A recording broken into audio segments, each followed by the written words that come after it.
Good day, folks, and welcome back to Ed's Garage at Bannister Hyundai. Today, we're looking at our first 2025 Hyundai Tucson. That's right, this one has just been refreshed. So, a new front end and a new interior and some new features as well. So, pretty excited to go over this car with you today. Now, this happens to be the Tucson preferred with trend package. Now, in the United States, this would be called the SEL. I believe with the convenience package, I think that's what they call it. So it's going to be basically the same. A couple of little tiny differences, but the majority of it will be the same. So hopefully this helps you out whether you're in Canada or the United States. So what I'd like to do today is kind of go over the whole car, all the features and whatnot that you get with this vehicle. Starting with the front, going to the back, going inside the car. So this is kind of like your virtual walk around of the Tucson with trend package. So first off, starting at the front, the redesigned front end. What do you think? I mean, I don't know how Hyundai keeps pulling this sort of thing off, because when the original Tucson for this generation came out back in 2022, it was such a bold style and it looked fantastic, and now it looks even better. So we have the four daytime running lights on each side of the grille, still integrated into the grille, but it just, I don't know, something about it just looks cooler. Maybe it's just the fact that it's all tinted and whatnot, and the badge is blacked out. Maybe that's got to do with it. We still have the LED high beams and headlights. They're reflector style, but in the top trim of the Tucson, you will get projection style headlights and high beams. We've got this little cool sort of, I don't know, it's a piano black bit here. I mean, it doesn't do anything, but it just flanks the bumper. It looks really neat. We have the forward-facing radar. Of course, that's for adaptive cruise control and autonomous emergency braking, stuff like that. It's used in concert with the camera in the windshield for that.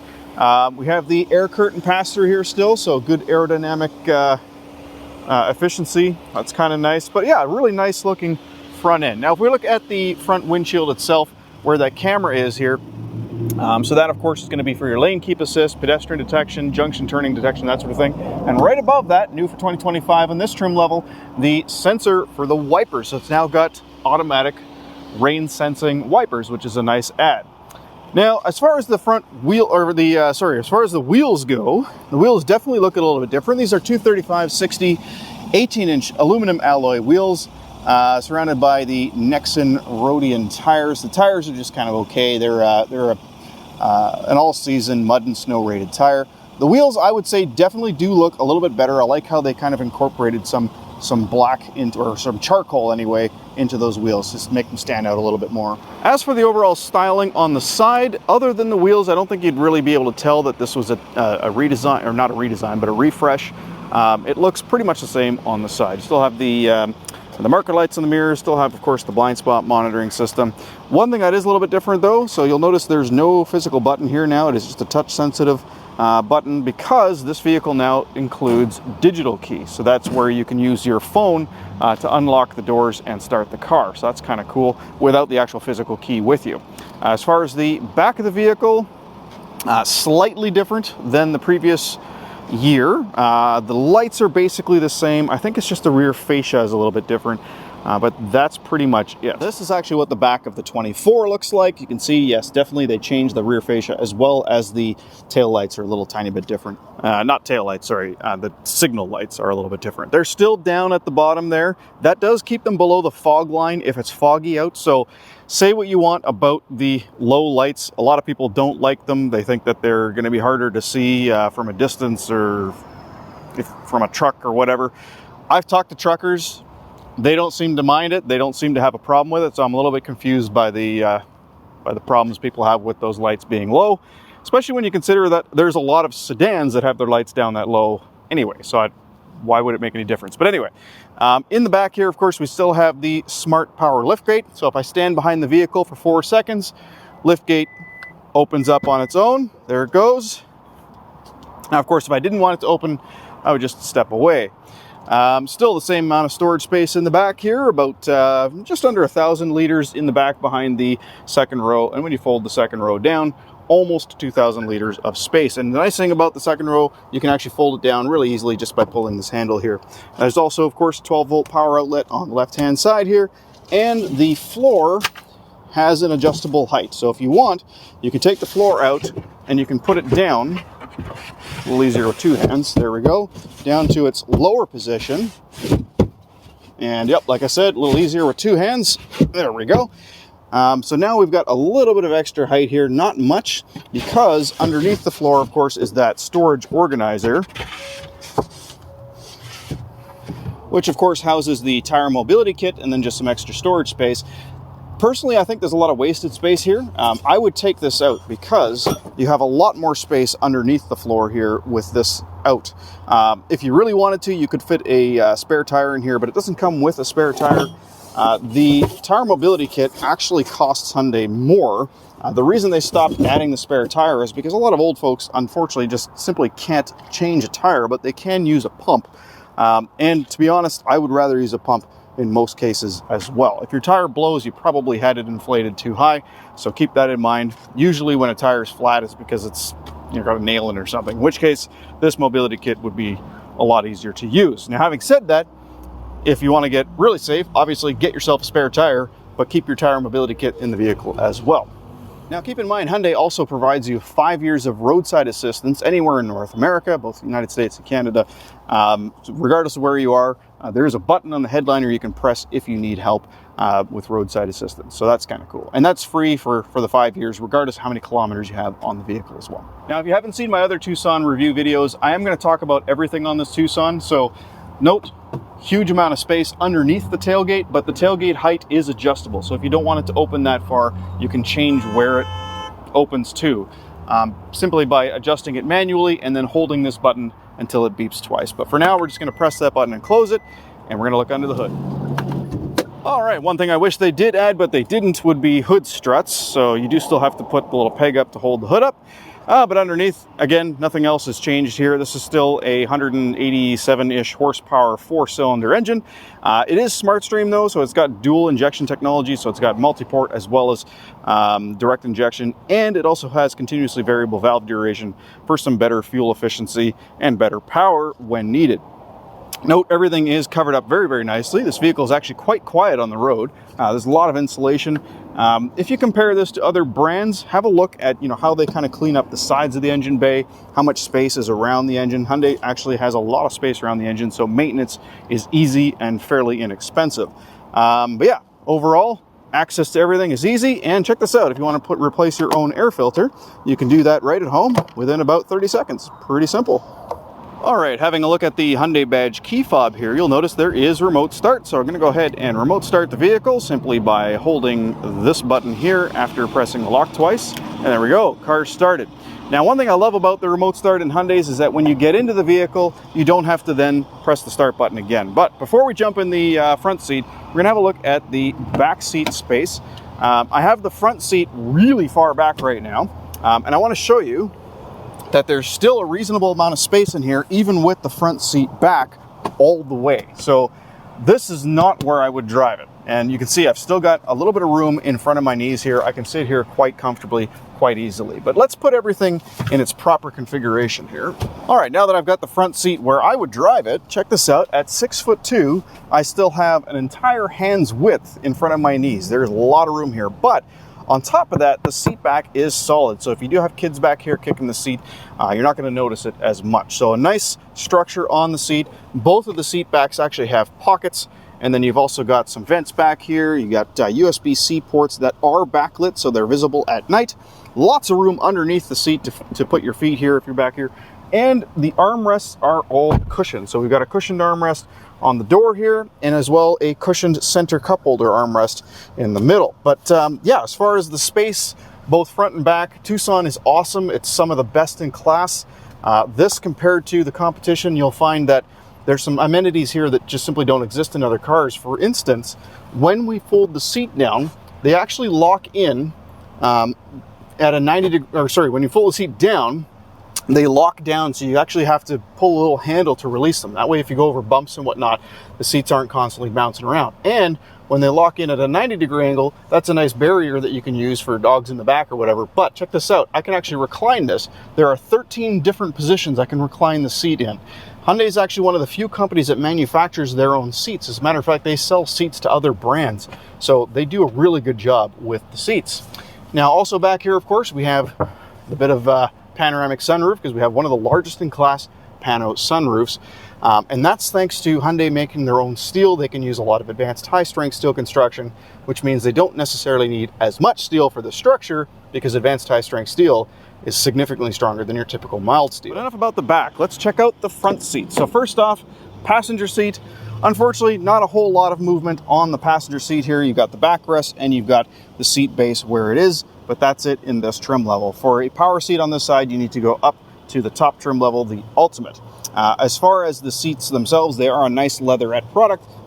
They're a really nice smooth leatherette, actually. I'm just noticing that now. This is a little different than the outgoing previous years. This feels softer to me. It's almost like it's not a suede, but feeling the perforated section here, you'd almost be forgiven to think it was. It definitely it feels different. I don't know how to explain it. Anyway, let's check out the driver's side. Now the driver's side does have power, so we have tilt. So 1, 2, 3, 4. That's height.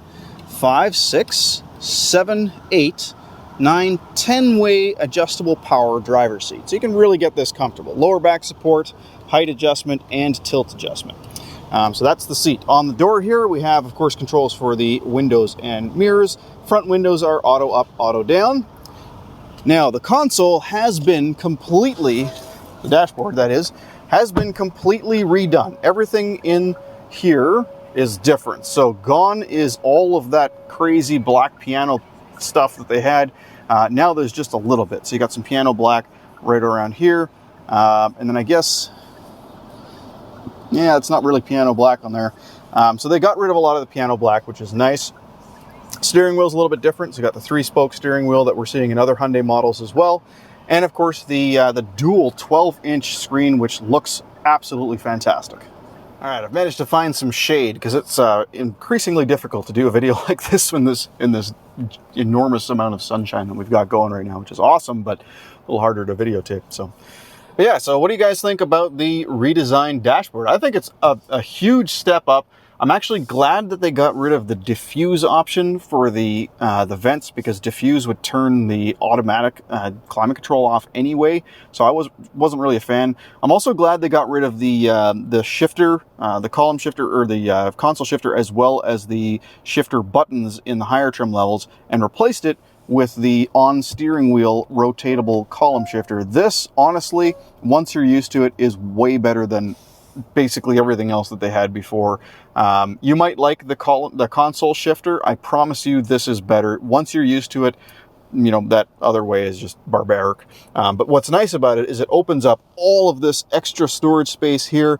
You got your cup holders up here, a nice wireless charger, 15-watt wireless charger. This is also an NFC pad for the digital key. So when you put your phone here, not only will it charge, but it'll also allow you to start the car, assuming you have an iPhone, Samsung, or Google Pixel, or a few other models of phones as well. Anything that has a UWB connection, ultra wideband connection, will work with that, and you set that up on the infotainment system. But anyway, let's talk about all of the features in here now. So first off, starting on the far left, of course, you have your dimmer switch for your dashboard, and you got your power e-brake here, which you simply pull or push to turn it off, or just put the car in drive reverse, it'll turn itself off.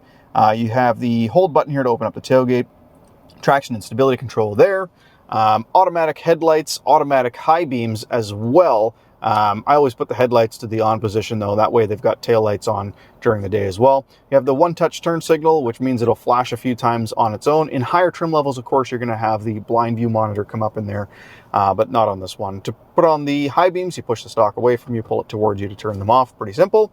On the steering wheel itself, you have the paddle shifters here. You can actually shift gears manually, which is nice.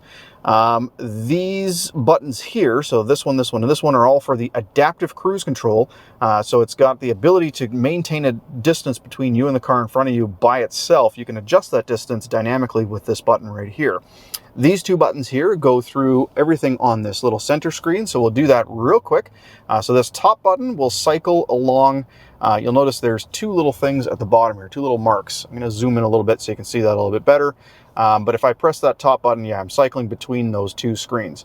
So in this first screen, we have our current trip. So that is basically our trip computer since we started the car. Now, if I use the little scroll wheel here and go down one, it shows our trip computer since the last time the vehicle was refueled.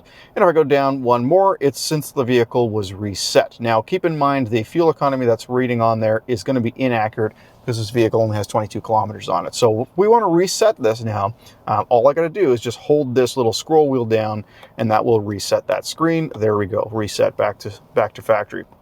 Now, if I press this top button, because that's pretty much everything in there, then it's going to jump us over to this screen, which shows us our information, our drive information. So if we've got a car in our blind spot, a little light will come on either side here.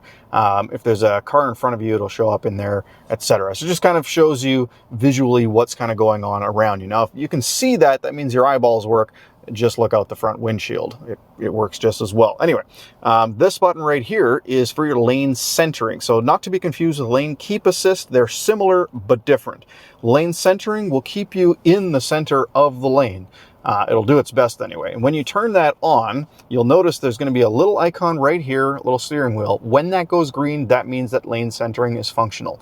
The one right next to it, though, is lane keep assist. Now, that works over 60 kilometers an hour, and by default, it's turned on unless you turn it off by holding the lane keep assist button. So if I hold that down, I can actually turn off lane keep assist. There, the icon just disappeared. And now it will permanently stay off until I turn it back on, either from here or from the vehicle settings. Now, the reason you might want to do that is if you're the type of driver that kind of, drifts over the lines a little bit, maybe when going around corners, and you don't like to have the system, vibrating the steering wheel or beeping at you or whatever, you can turn that off quickly from there. Now, the lane centering system, you have to turn that on every single time you turn on the car if you want to keep that on, but lane keep assist will just remember your last setting and just keep that setting. On the other side of the steering wheel, we have all of these controls here are for that screen. So these don't do anything with the center screen. Hyundai does a really good job of keeping things simple. This is all for that screen. That's it, okay? But we're going to get back to all of that in a bit. First off, I want to point out the wiper stock. So, of course, we have the ability to turn on the wipers. Now, Hyundai actually used to have it down for wipers on. Now it's up for wipers on, which makes way more sense. And you can see in this screen, as you're adjusting it, exactly what setting you're on. Of course, it is auto. You have the auto aggressiveness thing here. So that's nice. So anytime you change the wipers, whether it's the front or the rear, it'll tell you exactly what it's doing. Okay, and then going down to the bottom stock, that of course is for the shifting of the vehicle into drive and whatnot. So all you got to do is you got to rotate this thing far enough to put it into drive or reverse. Now I say far enough because if you rotate it, let me just put it into park by pressing the end.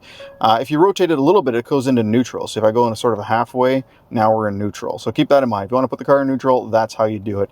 And then yeah, just push the end of the stock to put it into park. Or when you shut off the car, it automatically goes into park.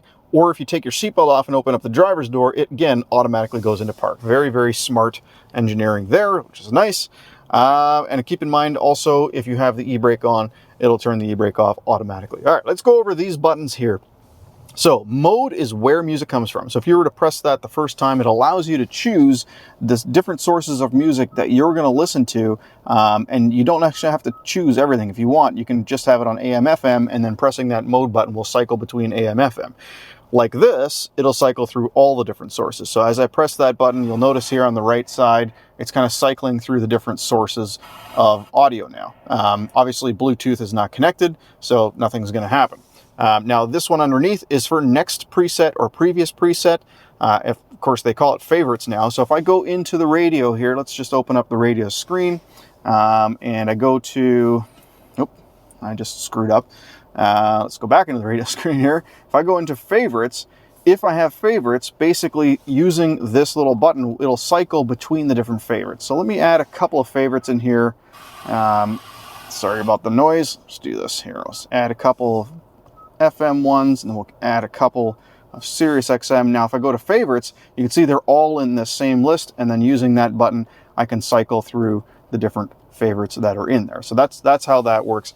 The star button here is customizable. I actually just recommend using that to hang up phone calls that are incoming. So you can see here, the first time I press it, it gives me an option as to what I want it to do. So if I put it on reject and call, that means if somebody calls in and I don't want to answer, I can hang up by pressing that button. The one next to it, of course, is to answer a call. This is also a hang up button if you've already gotten into the call, but this one will prevent the call from connecting. And then, of course, you have your volume right next to that, which is also a mute button if you press it. Right above that is the voice recognition. This will only work if you have a phone connected to Android Auto or Apple CarPlay. So if I press it now, nothing will happen because it's waiting for a phone to be connected, which I am happy to report is wireless in every single trim level of the Tucson now, including the ones with built-in navigation. It is just going to be wireless across the board. Hooray. Thank you, Hyundai. Thank you for listening.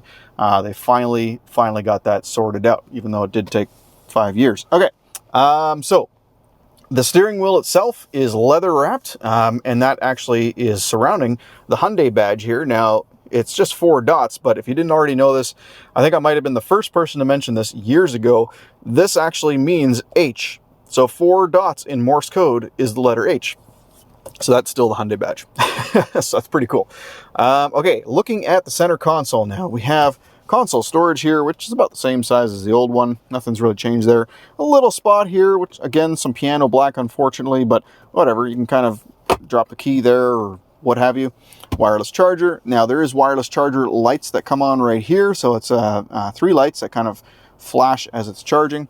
Your cup holders with little things here for various size of cups.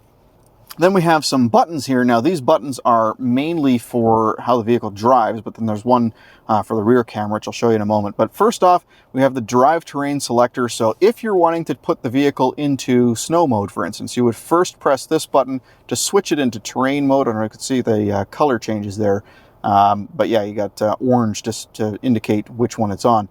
But if you're putting it in terrain mode, you do immediately need to move this mode selector because otherwise it bounces back to drive mode. So first, let's see the drive modes, then we'll see the terrain mode. So first on drive, remember, you can choose the mode with this guy right here. So we have our normal drive mode first, and then sport underneath that. So we'll put it into sport mode for a second here. And underneath that, we have My Drive. Now, My Drive is a customizable drive mode, which I'll get to in a bit when we're looking at the screen. But basically, those are your 3 drive modes: normal, sport, and My Drive. Now, the other thing you can also do is actually have the instrument cluster adjust when you put it into different modes. But basically, normal is normal. Sport will tighten up the steering wheel and give you a little bit more low-end kick. And My Drive is completely customizable.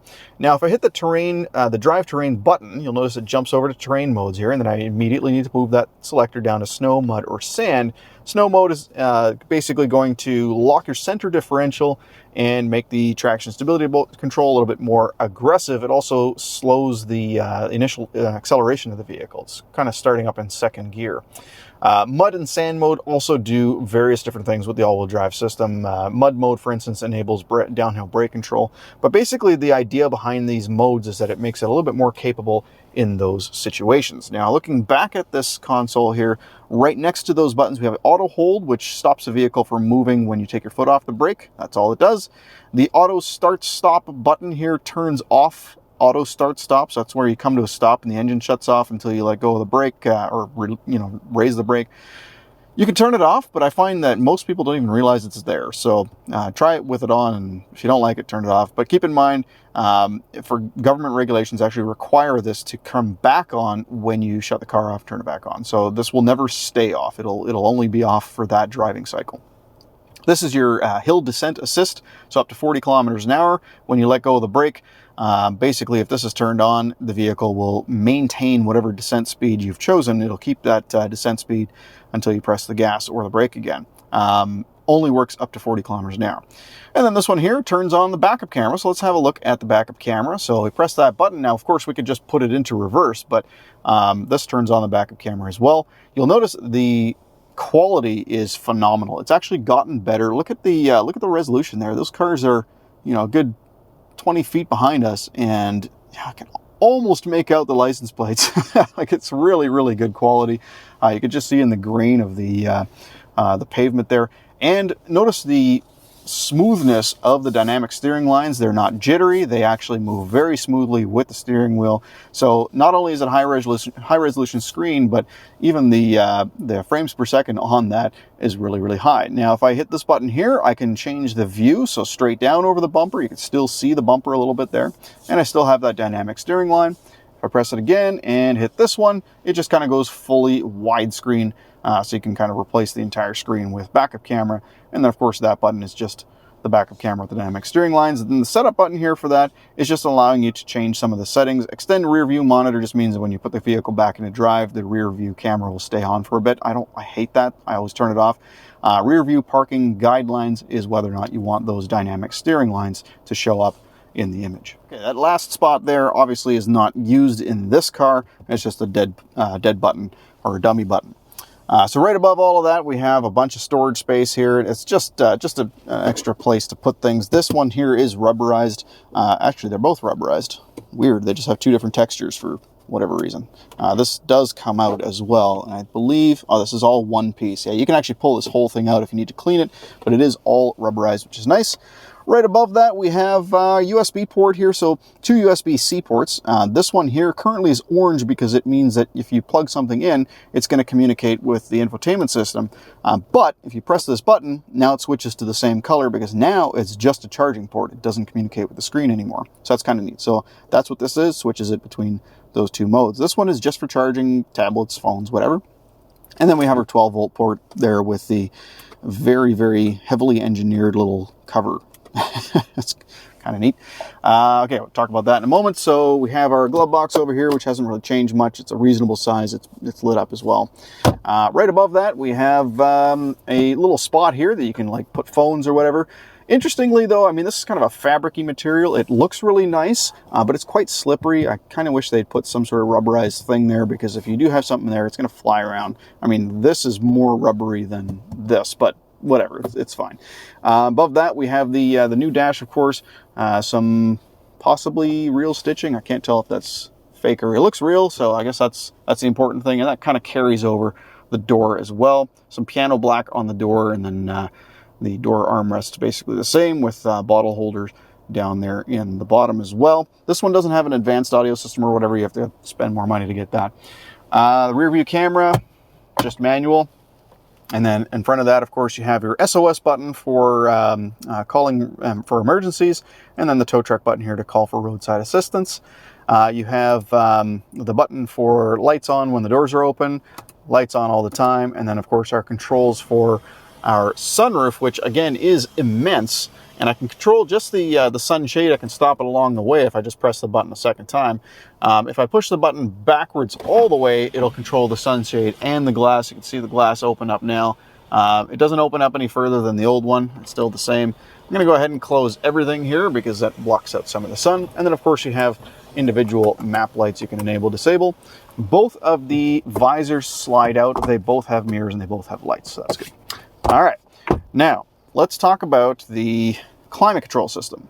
Okay, still some luxury in the climate control system. I like how the temperatures are incorporated into the knobs. Looks really, really nice. The luxury, as I was talking about, is there is now 3 levels of auto. You can see here, if we don't want the fan blowing on us as hard as it could, we can actually reduce the level of intensity of the automatic system without changing the fan speed here, because as soon as you do that, it's no longer an auto, right? So it's kind of nice that they give the option to reduce the intensity of the automatic system. So dual zone automatic climate control. It's got seat heat, of course. So if I press that, you can see we've got 3 levels of seat heat. And then what's also really nice is the steering wheel now also has 2 levels. So instead of having it just 1 level, it's 2 levels. And I really like actually the little animation they have beside it to give you a visual indicator that you've actually hit the button. So that's kind of cool. Now, one of the cool things about Recirculate is when you use the windshield washer fluid, it actually turns on Recirculate automatically to block outside air to prevent the odor of washer fluid from entering the vehicle. So pretty neat little feature there. Other than that, everything here is pretty standard. Now, above that, of course, we have all of our controls for the stereo. So again, thank you, Hyundai, for keeping things properly segmented. So this is all climate control. This is all stereo, which is, makes life a little easier to figure out. So we have our volume knob on the left here. Now, it's not just a volume knob. It's also a power button. So if the radio's on, if I press that, it turns the radio off. If I hold it, though, it turns the whole screen off. Now, you can also set it up so that it leaves a clock there. They call it the screensaver, but it's obviously not a screensaver, it's just a clock, but that's what that does. Now, home button, of course, will always take you to the home screen, which looks like this. Map won't work unless you have a phone connected, so I'm going to show you how that works in a little bit later. The search button here is kind of nice, though, because the search will actually search the whole stereo system for setup things, contacts, and media. So it's kind of like an overall global search of the infotainment system, which is awesome. Media will just allow you to quickly switch to the last media that you played. If you press it a second time, it then shows you, okay, these are all the different sources you can choose. Hazard button, of course, seek and track are obvious. This is a customizable button, which we're going to set up for phone projection, but these are the different things that you can have it do. Go to Bluetooth audio, go to driver assistance settings, go to your phone screen, phone projection, which is Apple CarPlay, Android Auto. Enable quiet mode, display on and off, which you can do with the power button anyway, and then do nothing. So we're going to keep it on phone projection for Apple CarPlay, Android Auto. Setup is the same as hitting the setup button on the screen. We're going to get to that in a bit. And then this one right here just allows you to tune the radio really quickly and easily right from there.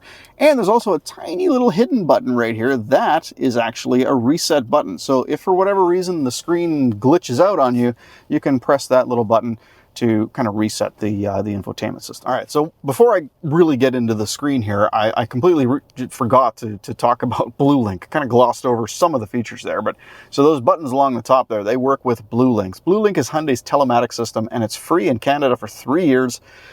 Down in the States, I think it's free for a year, but basically what it is it allows you to remote start your vehicle, unlock the doors, lock the doors, find it on a map, and a bunch of other stuff, all from your cell phone. You can remote start the vehicle with your heated seats and heated steering wheel and defrost turned on, which is really nice. You can choose how long it stays running for, and you can even choose the cabin air temperature or the climate control temperature all from your phone while remote starting it. It's a very nice product, and it's awesome that it's free for 3 years. Okay, so let's talk about this infotainment screen. So there's a lot here. I'll try to go through this as quickly as possible. Thankfully, this isn't the fully loaded screen. So basically, there's a trim above this vehicle that has the built-in navigation system. This one does not, so you have to use Apple CarPlay, Android Auto to navigate, which is fine because that's what most people prefer to use anyway. But we're going to start on the top left here, the little menu button that allows us to go to our profile settings or an online manual. Now we go online manual, basically scan this, it brings us to a digital manual online, which is awesome. If I hit the driver 2 thing, I can change the user from here. I can also change the profile image. I can go to BlueLink account, of course, to customize that. I can even delete the profile. I can set up security, so I can put a password in there. So if you don't want anybody accessing your personal user account, you can actually do that from here, which is kind of cool. But yeah, that's the user profiles. The profiles remember things like the dashboard lighting level, like what you have the dimmer switch set to. They remember your climate control settings, the favorites on the radio, things like that, how you have things customized in the vehicle settings. So all of that is remembered in the profiles, which is pretty awesome. Now on the left side here, we have the current music that is playing, phone screen, which of course where you can type in phone numbers and whatnot. This would turn into Apple CarPlay or Android Auto when using that. Valet mode allows you to put the vehicle into a restricted mode so that whoever is using it can't see any of your personal settings, but also it restricts access to some of the things in the vehicle as well. Vehicle diagnostics uses BlueLink to kind of run a quick scan of the vehicle to make sure everything is okay. And then if I swipe left, I have maintenance, which is our maintenance reminder is BlueLink. Notifications, which is BlueLink notifications, and then our online manual, which we saw a moment ago, and then the setup screen.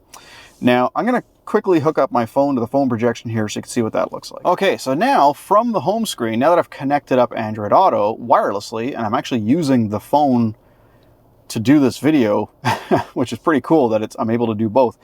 But I can see I've got the current playing audio is from Android Audio, and it's just CFOX, which is our local rock station, 99.3. So that's kind of cool. I can hit play from here, right from the home screen. But if I hit this button here, it takes me directly to Android Auto now. And of course, Android Auto has a ton of features and fills up the entire screen very nicely. What you can't do is split this screen with the Hyundai split screen. So I'm going to give you an example of that. If I go to, let's say I go to, I'm going to go to Sirius XM here. You'll notice I've got this little mini screen on the right. I can't have that superimposed over top of Android Auto. You just can't do that. Or Apple CarPlay, doesn't matter, because when you're using Android Auto, Apple CarPlay, by the way, I can also get back into there by hitting map. This is basically all Google software now that's running, so they don't want any Hyundai stuff superimposed over that, so they simply don't let you split the screen with non-Google related stuff. But anyway, this is Android Auto. If you want to learn more about how Android Auto works, or Apple CarPlay for that matter, please check out my channel because I've got a full tips and tricks on both of those programs. So I'm going to leave that for now though, because it's not really related to this car, other than the fact that you can use it in the car. But anyway, go back to the home screen here. So now if I were to hit this phone button, it's going to take me into the phone screen where I can type in an address, or a phone number, sorry, not an address, or scroll through contacts. I'm not going to go there because there's too many phone numbers in there that are private. So I'm going to leave that for now. All right, so let's cover the setup screen now. So we're going to go ahead and go into setup here, and you'll notice there's a lot of different sections. We're going to start with vehicle. Now, in vehicle, there are, again, a lot of other sections. So we'll start with driver assistance. So we'll keep starting in the top left. So again, start top left. And basically, in driver assistance here, we have driving convenience, which is the smart cruise control. We can change the distance that the vehicle follows. We can change how quickly it adapts to changes in speed, and how quickly it reacts to those changes in speed. So that's what that is. Under drive mode, here is the My Drive mode thing. So if I tap that, I can set the drive mode, the My Drive mode, into normal, sport, or smart, and then have the steering in normal or sport, which is kind of cool. And then also under drive mode, we have drive mode change alert. Basically, when that's enabled, that means now that if I change the drive mode using this, it's just going to put a little indicator on the screen there to show that it is in a different drive mode. So there's My Drive, normal, etc. Now, what's cool about this is that when you put it on My Drive, you can actually go straight to settings, which takes you back into that screen. So we'll leave it on that. We're going to go to climate here. Here's that recirculate air on windshield washer fluid use. And then we have automatic ventilation, which is kind of cool. So this is neat. So automatically switches to fresh air ventilation to decrease humidity after an extended use of recirculated air. But where's that other cool one here? Here we go. Air conditioner auto dry. Automatically runs the fan after the vehicle's turned off to dry the inside of the air conditioner and prevent mold growth. So no more gross mildew smells. It's going to prevent that by doing so. That's kind of cool. Under lights here, we can change the one-touch turn signal interval. Welcome light, turn that on and off. Headlight delay, auto high beam assist, pretty straightforward stuff. The door section here basically allows us to enable and disable our power liftgate, change how fast it opens, enable and disable smart liftgate, and also change the remote window control thing. I gotta actually just show you how that works because that's pretty cool. So I'm gonna grab the keys here and shut the car off. I'm going to open the door and then close the door and lock it as if I had just gotten out. But now what I'm gonna do is I'm gonna hold down the unlock button, and we're gonna zoom out a little bit here so you can see what it does. So I'm gonna hold this button down, and there goes the windows. Pretty cool. So both of the front windows just opened. And the only downside with the system is that holding the lock button does not make the windows go back up. So it is just a windows down kind of thing. I guess it's just a safety feature why you can't close them again. But yeah, that's kind of cool that you can at least open them up. So that's pretty neat. So I'm going to go ahead and put those back up, and we'll go back to where we left off, which was under vehicle. And that was under door. So the next thing down is digital key. So this is where you would set up a smartphone key, or if you got an NFC key card, you could set that up here as well. So that's kind of cool. Under convenience, we have a rear occupant alert, which will alert us if the rear doors were opened at any given time. It just kind of reminds you to check the rear seats if you left an occupant back there, or maybe you left a purse back there or something like that. Here's where we can set up our service interval and our oil change reminder. We also have our wireless charging system, enable, disable, that's what that is. And then mobile phone wireless charger, oh, right. So you can change the type of indicator of this little thing here. So type 1 would just be 3 orange, well, they're lines on this one. Type 2 is the sort of progressive green lines, so that's much cooler. Then we have our auto rear wiper there, so if the front wipers are on, if it's raining, and you put the car into reverse, the rear wipers will also come on. So that's everything in vehicle settings. That's all of these icons in there. All right, so next one is going to be sound. Under sound, we have our speed-dependent volume control. We'll put that on moderate change, so when you speed up, the volume gets a little bit louder. Startup volume limit, of course, so you don't have to freak yourself out when you get in the car if you've listened to loud music, the day before. The This is where you can change where the music's coming from, the tone of the music, so bass, treble, mid-range. And then we can also change our guidance levels, our welcome sound here. Guidance volumes is so the beeps in the car, the voice prompts, ringtone, that sort of thing. We have radio noise, so you can reduce a little bit of FM radio noise, which is kind of cool. Driver assistance warning, you can change how loud the warnings are. You can enable, disable the steering wheel vibration, the lane audible safety warning, all the other warnings as well, like Bluetooth or Bluetooth blind spot monitoring, stuff like that. And then a parking safe priority. So if that's on, that means when you put the car into reverse, it lowers the music volume. Under connected devices, you can change the volume of Android Auto and Apple CarPlay. All right, next thing over is device connections. This is where you would just connect the phone. That's basically what that is. And you can, of course, enable, disable wireless CarPlay and Android Auto from there. User profile is the same thing we were looking at earlier. It's where you can customize your profile.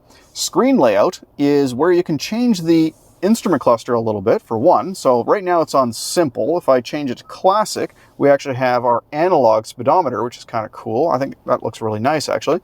And then we can also change the style. So that's the buttons directly below that. So there's style B, there's style C, and style A. But if I link it to the drive mode, when I change the drive mode now to sport, for instance, it puts it into that sporty mode. So that's the buttons directly below the graphic style there, or gauge style. So we have graphic style, which we can set manually or just link it to the drive mode.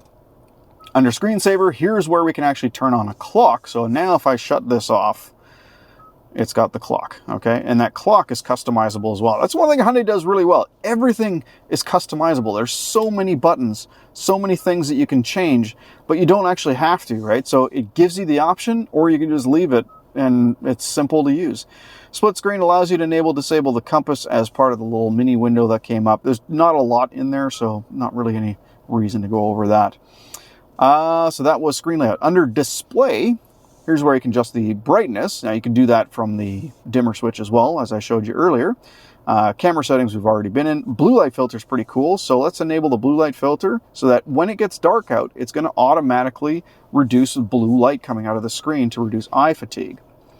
Buttons we've already been in. That's where we can customize the buttons. Cluster, I think we just looked at that. Yeah, that was the cluster theme selection and whatnot. Oh, in here there's also the content selection, so you can enable and disable when it shows you, like when you change the wiper. Remember we were talking about how it shows up on the screen? You can disable that if you wanted to for some crazy reason. Okay, BlueLink. So BlueLink is where you can set up BlueLink, but we usually recommend doing that at the dealership. And then under general, you can have the options to change the language, the units, like miles, kilometers, that sort of thing. And then, of course, you can also change your date and time in here. By the way, if you're looking for the date and time settings, really easy way to get to it, just tap the time. It brings you right into the time settings, because why wouldn't it? That's the smart thing to do. Now, lastly on this system, so we've gone through everything in setup now, but there is one other thing that the system can do. If you swipe down from the top, you have quick controls. So from here, I can quickly shut the screen off, or I can put it into quiet mode. Quiet mode will shut off the rear speakers and limit the volume in the front speakers. I can change the illumination, but there's more. I can go to the settings here and put in the beep settings, the tone settings, the charging settings, and the position settings. And after I hit done, now all of those things are in here, so I can actually go and quickly change all of those things right from that little quick menu. Pretty cool. And that's it. We're done. If you made it this far, you now know everything that you can do with the 2025 Tucson Trend, or SEL with convenience. That is it. That is every single function in this vehicle, I think. If I missed anything, let me know in the comments below. If this video helped you out, please hit subscribe and like, and share with your friends and family if they're looking at Hyundais or any other mid-size or compact SUV. This vehicle competes exceptionally well in the industry. It's thousands less than a RAV4 or a Honda CR-V, for instance. But it has a lot more features for the money. So please check one out if you're looking at those models as well. Again, thank you so much for getting this far. Till next time, have a great day.